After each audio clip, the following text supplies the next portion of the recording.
NDA కూటమిలో చేరిన నాయకులు దేశభక్తి, దైవభక్తి గురించి మాత్రమే మాట్లాడుతున్నారని కాంగ్రెస్ పార్టీ సీనియర్ నాయకులు రఘువీరారెడ్డి అన్నారు. గుంటూరు జిల్లా కాంగ్రెస్ పార్టీ కార్యాలయంలో గురువారం రఘువీరారెడ్డి మాట్లాడారు.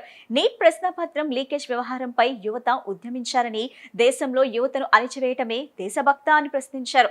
20-30 సంవత్సరాలు అయోధ్య రామ మందిరం పునాదిపైనే బీజేపీ రాజకీయాల్లో ఎదిగిందని విమర్శించారు. స్థలాలు, ఆభరణాలు, బ్రిక్స్ లో డబ్బుని దోచుకున్నారని, అటువంటి బీజేపీకి దైవభక్తి ఉందా అని ప్రశ్నించారు.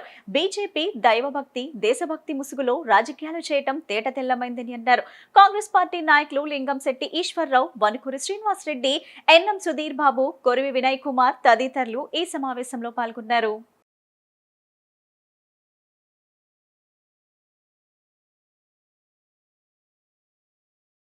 ట్రస్టులు మెయిన్ అడ్వైజరు, మెయిన్ ఇన్వాల్వ్మెంట్ ఉన్నవారు.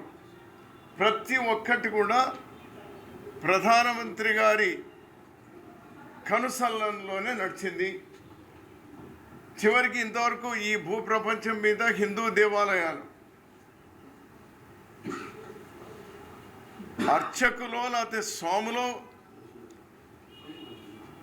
ప్రారంభోత్సవాలు చేసే చూసినాం. కానీ ఫస్ట్ టైం ప్రధానమంత్రి అతను దైవాంశ సంభూతుడని అతనే చెప్పుకొని చేశారు. బాగానే ఉంది. మొత్తం దానిలో కమిటీలో ఉన్న వాళ్ళందరూ కూడా మీరు చెప్పినటువంటి వాళ్ళే. బాగానే ఉంది. ఇది ఒక రోజు కాదు, 2 రోజులు కాదు. విరాళాలు సేకరించడానికి మొదలుపెట్టినప్పటి నుంచి డబ్బులతో మొదలుకొని, భూములతో మొదలుకొని, సిల్వర్ బ్రిక్స్తో మొదలుకొని, బంగారు ఆభరణాలతో మొదలుకొని వేల కోట్ల రూపాయలు దోపిడీ చేసినారు. పట్టుబడ్డారు.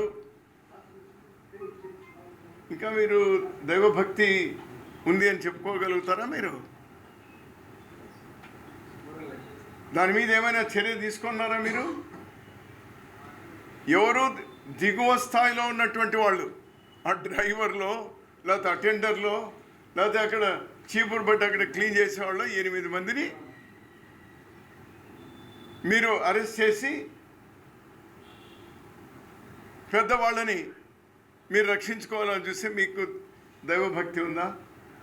మీకు దైవభక్తి లేదు, దేశభక్తి లేదు. ఇవన్నీ కేవలం మీరు ఆ మాటలు ఉపయోగించుకొని రాజకీయ పబ్బం గడుపుకుంటున్నారు అనేది ఈరోజు తేటతెల్లమైంది. దీనితో పాటు FCRA మెడికల్ అడ్మిషన్స్, తర్వాత పక్క దేశాల్లో మన దేశాని మీద ఉన్నటువంటి సంబంధాలు ఒక్కొక్క దేశమే దూరం అవడం, అమెరికాకు రైతు హక్కులను అన్ని తాకట్టు పెట్టడం, అనేకమైనటువంటి కీలకమైనటువంటి అంశాలు పార్లమెంట్లో రావాలి. ఏమడిగింది కాంగ్రెస్ పార్టీ? ఇండియా కూటమి, అయ్యా సరే ఎడ్యుకేషన్ మినిస్టరు రిజైన్ చేశాడు. ఈ విద్యార్థులను ఈ దాడి చేయడం, ఈ రబ్బర్ పిల్లెట్లు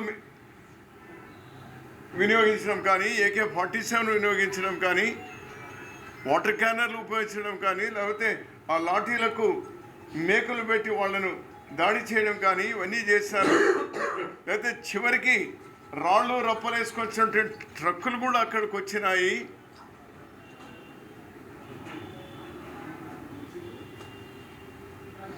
బీజేపీ వాళ్ళే అక్కడ దాడి చేసినారు. రౌడీలు, గుండాలు వచ్చి అనేటువంటి అనేకమైనటువంటి ఉన్నాయి. దాని మీద నీవు హోమ్ మినిస్టర్గా మీరు ఆదేశాలు ఇచ్చినారా? మీకు తెలియకుండా పోలీసులు చేశారా? చెప్పని చెప్తే